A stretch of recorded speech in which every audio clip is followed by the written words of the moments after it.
এটা ভাববেন আল্লাহ উনাকে বড় বানাচ্ছে তো আরো হোক, এ উল্টা দোয়া করবে। তো কিছু কিছু বহিনেরা চিন্তা করছে হারিয়ে কিছু বুঝা যায় না, যেদিন থেকে হালিমা এই সন্তানটাকে নিয়ে এসছে সেদিন থেকে হালিমার বাড়িতে উন্নতি হতে লাগলো। তো তারা কয়েকজন মিলে আলোচনা করছে এই সন্তানটাকে যতদিন ভাগাবো না ততদিন হালিমা গরিব হইবে না, এই সন্তানটাকে ভাগাইতে হবে। তারা ছদ্মবেশে ছলে বলে কৌশলে তারা সুযোগ মিলিয়ে আছে ভাই। আর ওই দিকে নবীর মা আমেনা বলছেন, আব্বা অনেক দিন থেকে আমার বেটার খবর নেওয়া যায়নি, একটু খবর নেন তো আমার বেটা কেমন আছে। তো আব্দুল মুত্তালিব একটা তার বেটা আব্বাসকে ডাক দিচ্ছে, বেটা যা তোর ভাতিজের একটু খবর নিয়ে আয়। আব্বাস যাবেন তার আগে ঘরের ভিতরে গেল আর একখানা তরবারি নিয়ে চলে আসলো। আব্দুল মুত্তালিব বলছেন, বেটা তোমার ভাতিজাকে দেখতে যাবে, তবে তার বাড়ির কিসের প্রয়োজন হবে? তোমার ভাতিজাকে দেখতে যাবে, তার বাড়ি কি করবে? আব্বাস বলেছিলেন, আব্বা গো জানি না, আমরা হলাম কুরাইশ বংশের ছেলে, যদি রাস্তাতে কোনো মুসিবত আসে তবে এই তরবারি খানা কাজে লাগাবো। তরবারি খানা, সুবহানাল্লাহ। মা বহিনের তরফ থেকে নাকি আরে খালাগে মাগে সোনাগে সোনাগে মাগে কলিজাগে 500 করে টাকা আমার মা বহিনের দিয়েছে, লক্ষ্মীর ভান্ডারের টাকা। আর আমি জানি এরা নিয়ে এসে আজকে টাকা লাস্টে দিবে, হারঘে গজল শুনবো তাহলে দিব। খালাগে একটু রেডি রাখেন, খালা চিন্তা করিয়েন না, শোনাবো খালা চিন্তা নাই। দুটো আমার মা দিয়েছেন 500 করে টাকা, সুবহানাল্লাহ। এবার আমার নবী কি বলে, আব্বাস তরবারি নিয়ে কিন্তু বেরিয়ে গেল। আর যেমনই মা হালিমার দেশে পৌঁছে জায়গা আছে, আব্বাস ভাবছে হালিমার বাড়ি চিনহি না, কেমন করে ঢুকবো। সামনে দেখছেন একটা মা চলে আসতেছিল, আর যে মেয়েটা আসতেছিল গো ওইটা অন্য কেউ নয়, যে মেয়েটা আসতেছিল ওটাই হইল মাইমুনা কুটনি। কারো নাম থাকলে রাগিয়েন না, খালা মাইমুনা। ওই যে মেয়েটা ছলে বলে কৌশলে চিন্তা করছিল যে সন্তানটাকে কি করে ভাগাবো, আর ওই মেয়েটাই সামনে পড়েছে। তো আব্বাস জিজ্ঞাসা করছেন, বহিনী এই গ্রামে হালিমার বাড়ি কোনটা? ওর তো এমনিতে মিজাজ খারাপ হয়ে গেছে, বলছে হালিমার সঙ্গে কিসের দরকার? তো আব্বাস বলছে, আমার একটা ভাতিজা আছে, তার জন্য আসলাম যে দেখভাল করছে কি করছে না। ওই মেয়েটা বুঝে গেল একে এমন তেল মধু পড়া খাওয়াবো যেন ওই ছোট্ট বাচ্চাটাকে হালিমার বাড়িতে না রাখে। বলছে, হ্যাঁ গো আপনারা কাজ কাম পান না, বলে কি হলো? বলে আপনার ভাতিজাকে যে মেয়েটাকে দিয়ে গেছেন সেই মেয়েটা দেখভাল করে না। বলে কেমন কথা? ওর চোখ কিন্তু লাল হয়ে গেছে। দেখভাল করে না মানে? বলে না। বলে কি করে? বলে আপনার ভাতিজাকে সারা দিন ঝুলনাতে রেখে দেয়, আর বাইরে থেকে তালা মেরে হালিমা জঙ্গলে যায়, আবার সন্ধ্যার সময় আসে আপনার ভাতিজার ঝুলনা বন্ধ থাকে। ঝুলনা বুঝলেন তো? ঝুলনা হুলুয়া কি বলে? ভুলুয়া, ভুরুয়া। বাপের কালে শুনিনি খালা, ভুরুয়া। মনে থাকলো ভাই, কালকে মালদাতে বলতে পারবো যে ভুরুয়া চিহ্ন রে ভাই। দোলনা, কেউ বলে দোলনা, তো যাক কাউরি ভাষা, যার ভাষা যেটা হবে সেটা বলুন। কেউ বলে কি কি বললেন? ভুরুয়া। আচ্ছা জায়গা মনে হবে না ভাই, সকালবেলাতে জিজ্ঞেস করলু। আর আমাদের মধ্যে বাদিয়া ভাষাতে বলে ঝুল্লু, আর কোন জায়গাতে বলে যে ঝুলনা। তো মেয়েটা আব্বাসকে বলছে, মানে ওর মাথা খারাপ করছে, আপনার ভাতিজাকে সারাদিন ঝুলনাতে রেখে দেয়, সন্ধ্যার সময়তে হিলিয়া যায়। হ্যাঁ কি বলে? সকাল বেলাতে হিলিয়া যায়, আবার সন্ধ্যার সময়তে এসে হিলায়। সারাদিন আপনার ভাতিজার ঝুলনা বন্ধ থাকে।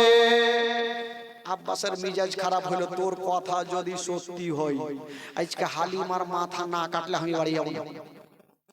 আব্বাস ভাবছে তোমার কথা শোনার আগে নিজের চোখে দেখবো কোনটা হালিমার বাড়ি, বলে ওইটা। সামনে গিয়ে দেখছেন বাড়ির পাশে দেখছেন তালা মারা। ঠিকই তো কথা, তালা মারা।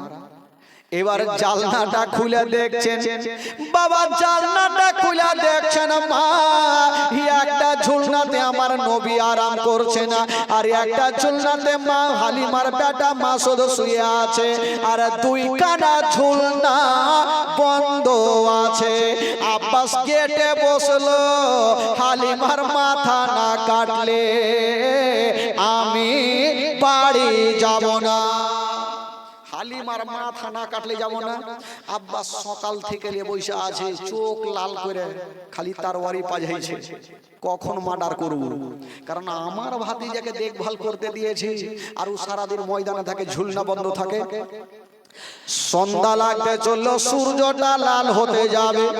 যেমন সূর্যটা লাল হতে যাবে মা, ওইদিকে মা হালিমা দুলদুল করে বাড়ি ফিরে। আব্বাসকে দেখে একদম দাঁড়িয়ে গেছে। ভাইজান কি খবর, আপনি কখন আসলেন? আব্বাস বলছে, এই হালিমা আজকে ঠিকঠাক জবাব দাও, যদি ভুল হয়েছে তারপরে কিন্তু চলে যাবে। তো মা হালিমা বলল, কি হয়েছে আগে বলে। বলে, আচ্ছা তোমাকে আমার ভাতিজাকে কিসের জন্য দিয়েছে? বলে, দুগ্ধপান করাতে, আদর করতে। বলে, আমার ভাতিজাকে তুমি দুগ্ধপান করাচ্ছ? বলে, হ্যাঁ করাচ্ছি। আচ্ছা তুমি সারাদিন ঝুলনাতে রেখে দাও, আর বাইরে থেকে তালা মাইরা তুমি জঙ্গলে যাও, তো সারাদিন আমার ভাতিজার ঝুলনা কেটা হিলায়। মা হালিমা একটা কথা বলেছিলেন, কি জানেন?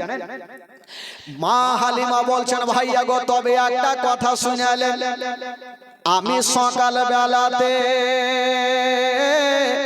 আপনার ভাতিজার ঝুলনা হিলিয়া যায়, আর সন্ধ্যার সময় এসে দেখি আপনার ভাতিজার ঝুলনা হিলতে থাকে। জোরে বলুন। আব্বাস ভাবলে একে এখনই মার্ডার করে দেবো নাকি। ওই একটু আগে দেখলে ঝুলনা বন্ধ, আর ই কহিছে হিলতে থাকে। হালিমা তালা খুলে দেখাও, কুণ্ঠে ঝুলনা হিলছে, তালা খুলো। যদি ঝুলনা হিলে তোমার জান বাঁচলো, না হলে কেউ বাঁচাতে পারবে না। মা হালিমা চাবিটা নিয়েছেন, বাবা তালাতে ভরেছেন, আর মা হালিমা চিন্তা করছেন, আল্লাহ আল্লাহ আজকে যদি ঝুলনা না হিলে তবে আমার জীবন বাঁচবে না। আল্লাহ তুমি প্রত্যেক দিন হিলিয়া দাও, আজকে ও ঝুলনা খানা হিলিয়া দাও। আল্লাহ তুমি প্রত্যেক দিন হিলাও, আজকে হিলাও। হালিমা মনে মনে ভাবছে ব্যাপার খারাপ, যদি না হিলে তাহলে জান বাঁচবে না। মা হালিমা চাবিটা নিয়ে বাবা তালাতে ভরে যেমনই ঘুরাতে যাবে, বাবা যার দুনিয়াতে কেউ নাই তার আছে মহান আল্লাহ। যার দুনিয়াতে কেউ নাই তার আছে কে? আল্লাহ। আমার আল্লাহ বলছেন, ও গো জিবরাইল, ও জিবরাইল দেরি করো না, তাড়াতাড়ি করে চলে যাও। আল্লাহ গো কোথায় যাব? বললো তাড়াতাড়ি যাও, আমার হাবিব যেই হালিমার বাড়িতে যেই ঝুলনাতে শুয়ে আছে ওই ঝুলনা খানা হেলিয়া দাও। বলছেন, আল্লাহ গো আমি কত জোরে যাব? আমার আল্লাহ বলছেন, যাও। হালিমা চাবিটা নিয়ে তালাতে ভরে দিয়েছে, ঘুরার আগে তোমার গাড়ি যেন পৌঁছে যায়। জিবরিল আমিন ফারিস্তা বলছেন, আল্লাহ ঠিক হবে। জিবরিল আমিন ফারিস্তা সাক করে বাবা হালিমার বাড়িতে পৌঁছে গেল। যেমনই পৌঁছে গেল, আমার নবী যেই ঝুলনা খানাতে আরাম করছেন বাবা, ওই নবীর ঝুলনা খানা হিলিয়ে দিল। হিলিয়ে জিবরাইল চলে যাচ্ছেন, আমার নবীর চুপটা খুলেছে। বলছেন, ও জিবরাইল ভাই একটু দাঁড়াও। আমার নবী বলছেন জিবরাইলকে একটু দাঁড়াও। জিবরাইল থমকে দাঁড়িয়ে গেল। বলে, কি হলো ইয়া রাসূলুল্লাহ? বলছে, তুমি এটা ভালো করলে বলে কেমন কথা, আজকে ঝুলনা না হিলেই তো আপনার মায়ের জীবন বাঁচবে না। বলছেন না, এটা তুমি ভালো করলে না জিবরাইল। বলে কেন? বলছে আচ্ছা আমার পাশে আমার ভাইও শুয়ে আছে আর আমি একটা ঝুলনাতে, তুমি আমার ঝুলনা হিলাইলে আর এটা ঝুলনা কেটা হিলাইলে? এখন মা আসবে, আসার পর দেখবে একটা বেটার ঝুলনা হিলছে একটার হিলে না, তো মার মনে কষ্ট হবে না? জিবরাইল মার মনে কষ্ট দিতে নাই। ভাবিনে বান্ধব নাই রে, মা বিনে বান্ধব নাই রে, এই জগত করে ভেবে দেখো কি করছো এই মায়ের লাগিয়া। জোরে বলুন, মহব্বতে বলুন। ও সন্তানের কিছু হইলে আর মায়ের মনে আগুন জ্বলে, নিভে না রে পানি দিলে, নিভে না রে পানি দিলে, নিভে না রে পানি দিলে আরো উঠে জ্বলিয়া। ভেবে দেখো কি করছো এই মায়ের লাগিয়া, ভেবে দেখো কি করছো এই মায়ের লাগিয়া। মা বিনে বান্ধব নাই রে, মা বিনে বান্ধব নাই রে, এই জগত গড়িয়া। ভেবে দেখো কি করছো এই মায়ের লাগিয়া। ও সন্তান যদি দূরে থাকে আর মায়ের চোখে ঘুম আসে না, বাছা ধর্মর কোথায় গেল, বাছা ধর্মর কোথায় গেল, বাছা ধর্মর কোথায় গেল, আসে না কেন ফিরিয়া। ভেবে দেখো কি করছো এই মায়ের লাগিয়া, ভেবে দেখো কি করছো এই মায়ের লাগিয়া। মা বিনে বান্ধব নাই রে, মা বিনে বান্ধব নাই রে, এই জগত ঘুরিয়া। ভেবে দেখো কি করছো এই মায়ের লাগিয়া। জোরে বলুন, মহব্বতে বলুন। আমার নবী বলছেন জিবরাইল আমার ঝুলনা হিলাইলে এটা হিলাইতে কি হয়েছে? জিবরাইল বলছেন নবী গো, আল্লাহর হুকুমে শুধু আপনার ঝুলনা হিলার অর্ডার আছে, ওইটা অর্ডার নাই। আমার নবী একটা কথা বললেন, বলছেন জিবরাইল আল্লাহ হুকুম দিয়েছে আমার ঝুলনা হিলাতে, আর আমি হুকুম দিচ্ছি আমার ভাইয়ের ঝুলনা খানা হিলিয়া দাও। জিবরাইল ভাবছে ব্যাপার খারাপ, এখন যদি এই ঝুলনা না হিলাই তাহলে তো নবী নারাজ হবে, আর নবী যদি নারাজ হয় আল্লাহ নারাজ হবে, আর আল্লাহ যদি নারাজ হয় জান্নাত পাওয়া যাবে না, হিলাইতেই হবে। বাবা গো দুইখানা ঝুলনা হিলিয়ে চলে গেলেন। জিবরাইল যেমন চলে গেছেন, দুইখানা ঝুলনাকে তো সাই সাই করে হিলছে। ওইদিকে হালিমা তালাতে চাবিটা ভরে ঘুরিয়ে দিয়েছেন, পাল্লাটা সরায়া হালিমা মনে মনে ভাবছে আজকে জীবন বাঁচবে কি বাঁচবে না, 1 টাকা 100 টাকা ও টেনশনে পড়ে আছে, ঝুলনা যদি না হিলে তাহলে আমার বাঁচবো না। আর আব্বাস কিন্তু তারওয়ারি খানা নিয়ে সুযোগ নিয়ে আছে, যদি দেখি ঝুলনা হিলে না কেউ বাঁচাতে পারবে না। তো মা হালিমা পর্দাটা সরার আগে জিজ্ঞেস করছেন, ওগো ভাইয়া আগে আপনি ঘরে চলেন। বলে কেন? বলে এখন আমি যাব, আর যদি ঝুলনা হিলে তো আপনি ভাববেন হালিমা আগে গিয়ে হিলিয়ে দিয়েছে। আব্বাস বলছে আমার যাওয়ার দরকার নাই, আগেই দেখে লেছি ঝুলনা বন্ধ, তুমি চলো। মা হালিমা যেমনই বাবা গো আব্বাসকে নিয়ে ঘরে গিয়েছেন, বন্ধুরা হায়রে আব্বাস তুই নয়ন দেখছেন বাবা সকাল বেলাতে দেখেছিল দুইখানা ঝুলনা বন্ধ ছিল, বাবা গো দরওয়াজা বন্ধ, এখন সন্ধ্যার সময় দেখছেন বাবা ওই বন্ধ ঝুলনা খানা হাওয়ার গতিতে ঝুলতেছে। আব্বাস টেনশনে পড়ে গেল। আব্বাস বলছেন হালিমা একটু আগে দেখলাম সকাল থেকে দরওয়াজা বন্ধ, কেউ যায়নি, আমি নিজের চোখে দেখলাম ঝুলনা বন্ধ ছিল, এখন হিলাইলে কেটা?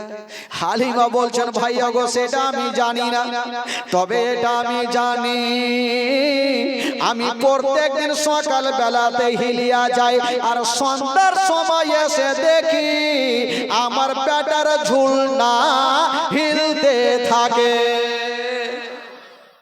আব্বাস দেখে নিলেন আমার নবী খুব ভালো হচ্ছে, ও তো চলে যাচ্ছে। আর ওইদিকে মাইমুনা কুটুনি এরা বড় বড় চোখ করে দেখছে, হয়তো সন্তানটাকে নিয়ে চলে যাবে। না, ওদের তেল মধু কাজে এলো না, ওরা তো চলে গেল। আব্বাস একটু আগিয়ে গিয়েছে, দেখছেন ছোট্ট ছোট্ট বাচ্চাগুলা খেলাধুলা খেলছে, কে পুতলা, কে মোটর সাইকেল, কে গাড়ি, কে বাড়ি, এই যে মেলার খেলনাগুলো থাকে না, সব খেলছে। তো আব্বাস ঘুরে এসে বলছে, হালিমা তুমি তো সারাদিন জঙ্গলে থাকো, আমার ভাতিজা ঝুলনাতে থাকে, আমার ভাতিজার খেলনা কোথায়? মা হালিমা বলছেন, ভাইয়া গো তবে একটা কথা শুনালেন, দুনিয়ার খেলনা আপনার ভাতিজার কোনো দরকার পড়বে না, আপনার ভাতিজার খেলনা কোনো মেলাতে পাওয়া যাবে না, আপনার ভাতিজার খেলনা কোনো দোকানে পাওয়া যাবে না, আপনার ভাতিজার খেলনা কোনো বাড়িতে পাওয়া যাবে না। তবে আমার ভাতিজা কি খোলে? মা হালিমা বলছেন, ভাইয়া গো আপনার ভাতিজার খেলনা মেলার দরকার নাই, আপনার ভাতিজার খেলনা মোটর সাইকেলের দরকার নাই। কি খেলে ভাইয়া গো? আপনার ভাতিজা যখন ঝুলনাতে শুয়ে থাকে, নিজের শাহাদত আঙ্গুলি খানা যেই দিকে খেলিয়া দেয়, আসমানের চন্দ্র সেই দিকে ঝুঁকে যায়। জোরে বলুন। তো যার ইশারাতে আসমানের চন্দ্র ঝুঁকবে, তার জন্য দুনিয়ার খেলনার দরকার কি আছে? বাবা গো, আব্বাস তো চলে গেল। এবার যাওয়ার পর আস্তে আস্তে আমার নবীর বয়স হয়ে গেল প্রায় 2 বছর। জোরে বলুন সুবহান। 2.5 বছর। বেরাদার বন্ধুগণ, 2.5 বছর যখন আমার নবীর বয়স, মা হালিমা দেখছেন না, আর রাখা যাবে না। এখানে অনেক ঘটনা আছে ভাই, এখানে বলতে গেলে আরো 3 দিন সময় লাগবে। এই বাচ্চা কালের ঘটনা, তো 3 দিন, আমার তো 3 মিনিট আর সময় আছে। কয়টা বাজলো? আগে 12টা বেজে যাবে। কালো ভাই শেষ কুচা করই, কি যে কহিল আল্লাহ জানে। আচ্ছা, ফজর পর্যন্ত বলবো, যারা ফজরের নামাজ পড়বেন একটু হাত তুলে দেখান তাহলে। 3-4টা পড়বেন, তাহলে 3-4টাই থাকেন, বাকিটি বাড়ি যান। আর ইয়ারা তো মনে হয় 5 ওয়াক্ত, এরা 6 ওয়াক্ত করে পড়ে, এরা জীবনে নামাজ কাজাও করে না। হ্যাঁ, একটা বাদশা যখন মারা যাচ্ছে জানেন, তার 4টা বেটাকে বলছে, বেটা শোন, আমি যখন মারা যাব তো আমার জানাজার নামাজ ওই ব্যক্তি পড়াবে যার নামাজ জিন্দেগিতে কাজা নেই। এই কথা বলে মারা গেল বাদশা। ওর 4টা বেটা ভাবলো যে চল মুফতি সাহেবের কাছে চল, দেখি ওকে জানাজার নামাজ পড়াইতে হবে। গেল মুফতি সাহেব, তাড়াতাড়ি চলেন, আমার বাপের নামাজ পড়াইতে হবে জানাজা। তো মুফতি সাহেব বলছে, দেখো ভাই, আমার যাওয়া চলবে না, যেহেতু আমার নামাজ কাজা হয়েছে। পীর সাহেবের কাছে গেল, ওর নামাজ কাজা। মাওলানার কাছে গেল, ওর নামাজ কাজা। সারা দিন ইমাম খুঁজেছে, পাইলে না, রাস্তা ধরে কানছে আর চলে আসে, জুতা পর্যন্ত ছিঁড়ে গেছে। ভাই ভাই এরা 4টা বেটা ভাবলো, হায় আল্লাহ, বাপ মরলো তো মরলো, আমার 4 জোড়া জুতা ছিঁড়েই মরলো। রাগের মাথায় চলে আসে ভাই। আর একটা লোক রাস্তার কোলে নেংটি কইসা হাল বাহিতে ছিল। নেংটি বুঝলেন? নেংটি কইসা কি বলে আপনাদের? এই যে লুঙ্গিটাকে কইসা দিয়ে পিছন থেকে ভরে না, কি কহে ওটাকে? লন্টি।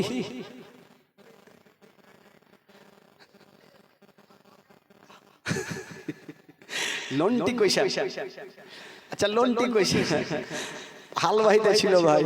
তো ওই লোকটা বলছে, তোমরা কাঁদছো কেন? বলে, ভাই বলিও না তো, মন মিজাজ ভালো নাই। বলে, কি হলো? বলে, আরে আমার বাবা মারা যাওয়ার আগে বলেছিল আমার জানাজার নামাজ ওই ব্যক্তি পড়াবে যার নামাজ কোনোদিন কাজা হয়নি। ভাই রে, আমরা সারা দিন ইমাম খুঁজলাম, পাইলাম না। ওই লোকটা নেংটি মাইরা বলছে, আমার জিন্দেগিতে নামাজ কাজা হয়নি, চল আমি পড়াবো। এরা 4টা বেটা, বাপরে, ইমাম তো পেয়েছে, ওকে বুকখানে ভরেছে, চল রে ভাই চল। লিয়ে গেল, জানাজার নামাজ হয়ে গেল, কবরে রাখা হয়ে গেছে, মাটি হয়ে গেছে। তো ওই জানাজার নামাজে মুফতি সাহেব, হাফিজ সাহেব সবাই তো আছে। আলিমুল মাইকরাম ওনারা চিন্তা করছে, হারে আমরা আলিমুল মাহি, আমাদের নামাজ কাজা হইল, আর এই লোকটা সারাদিন মাঠে হাল বাহি, ওর নামাজ কাজা হয়নি। ওকে ডাকলো, এই শোন, আরে তোর কি জীবনে নামাজ কাজা হয়নি? তো চট করে বলছে, ধুর মাওলানা সাহেব, এটা কেমন কথা বলছেন? আমি তো বাপ জন্মে নামাজই পড়িনি, তো কাজা কোনটা হবে? নামাজ পড়বো তাইলে না কাজা হবে? ওই রকম তো অবস্থা ভাই। ফজরের নামাজ পড়বেন তাইলে না হাত তুলবেন। বেরাদার বন্ধুগণ, একবার মহব্বতে বলে দিন সুবহানাল্লাহ। আরো জোরে বলুন। আমার নবীর বয়স কত হইল? কয় বছর? 2.5 বছর। তো মা হালিমা দেখলেন না আর এই সন্তানকে রাখা যাবে না। বাবা গো, মা হালিমা আমার নবীকে নিয়ে মক্কা নগর পৌঁছে গেল। যেমনই মক্কা নগর পৌঁছে যাওয়া, আব্দুল মুত্তালিব কিছু সামান পত্র এনে হালিমার সামনে হাজির। বেটি হালিমা, তুমি চিন্তা করো না, যা খুশি তুমি নিয়ে যাও। মা হালিমা বলছেন, আব্বা গো, আমি যা পেয়েছি অনেক পেয়েছি, আর আমার কোনো জিনিসের প্রয়োজন নাই। মা হালিমা আমার নবীকে 2.5 বছর ধরে বাবা গো দুগ্ধ পান করিয়েছেন। বাবা গো ময়া মমতা বসে গেছে। মা হালিমা যাচ্ছেন চোখ দিয়ে পানি। কেউ হালিমার মনের কথা না বুঝলেও আমার নবীর বুঝতে অসুবিধা হইল না। আমার নবী বলছেন, মা বাড়ি যাও মা, যদি কোনোদিন মুসিবতে পড়ে যাও, বিপদে পড়ে যাও, আমার নামখানা স্মরণ করে নিও মা, তোমার বিপদ দূরে হয়ে যাবে মা। আমার নামখানা স্মরণ করিও, তোমার বিপদ দূর হবে। এই বলে মা হালিমা আমার নবীকে জমা দিলেন। মা হালিমা বাড়ি গেলেন। এখন আমার নবী কার কাছে থাকলেন ভাই? কার কাছে থাকলেন? আমেনার কাছে থাকলেন। এই করতে করতে দিন যায়, সময় কাটে। এই যেতে যেতে যেতে যেতে আমার নবীর বয়স হয়ে গেল 6 বছর। জোরে বলুন সুবহানাল্লাহ। কয় বছর হইল? 6 বছর। এই 6 বছর বয়সে মা গো একটা মারাত্মক কষ্টের ঘটনা মা, আপনারা যদি শুনেন তাহলে বলবো, আর বাড়ি গেলে বলবো। আমি জানি আমার মা বোনেরা শুনবে। নবীর বয়স কত বললাম? আপনারা মনে ভাববেন যে 2.5 থেকে 6 চলে গেল, তো 3, 4, 5 এগুলাতে কোনো ঘটনা ঘটেনি। তো ওগুলা ঘটনা যদি বলি তাহলে ওইদিকে যেতে পারবো না। এইটাই তো বলে জীবনে 5 দিন বা 7 দিন। 2 দিনে কোনো জীবনই হয় না। আমাদের মালদাতে 2 দিন আজ পর্যন্ত হয়নি। 5 দিন, 7 দিন, 9 দিন, 13 দিন, 15 দিন পর্যন্ত হয়। তাকেই তো, তাহলে তো ঘটনা শোনা যাবে। তো আসুন ভাই, বস দুঃখের ব্যাপারটা একটু শুনুন। কেউ চোখের পানি ধরে রাখতে পারবেন না, খোদার কসম। মাগো আর কেউ উঠবেন না। আমার নবীর বয়স কত বললাম? কার কাছে আছেন? মা আমেনা একদিন আমার নবীকে বুকে নিয়ে আছেন, আর মনে মনে ভাবছেন, আল্লাহ, আমি অনেক দিন থেকে বাবা মায়ের দেশ যাইনি। আজকে ইচ্ছা জাগছে একটু বাপ মায়ের দেশ থেকে ঘুরে আসতাম।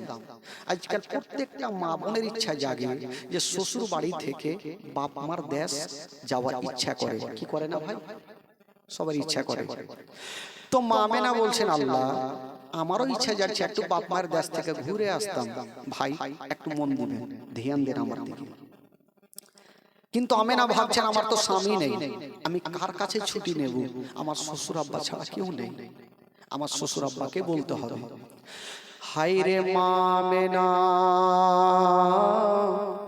আমার নবীকে বুকে নিয়ে আব্দুল মুত্তালিবের সামনে হাজির, শ্বশুর আব্বার সামনে। বলছেন, আব্বা গো, আব্বা গো, একটা কথা বলবো আব্বা।